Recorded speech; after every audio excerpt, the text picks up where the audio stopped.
জটিলা কুটিলা তোমাদের দ্বারাই যখন হয়েছে না, আজ বৈদ্যরাজ বললেন গণনা করে তোমার যে গড়ের বধূ আছে তাকে দিয়ে দাও।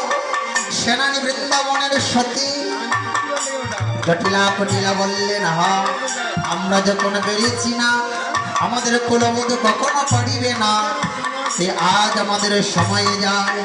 আমিও আজ কুলবধূকে আমাদের মতো চাই মুক্তি করে নিয়ে আসবো আমাদের ঘরে। তখন আবার বললেন অগ জটিলা কটিলা তোমার পায়ে ধরে বললাম, তোমার যদি দাসত্ব করতে হয় তাহলে দাসত্ব করবো, একবারে কানাই মুখে আমার মা তাকে শুনতে হবে গো। তখন জটিলা কটিলা কুলবধূকে পাঠিয়ে দিলেন মা।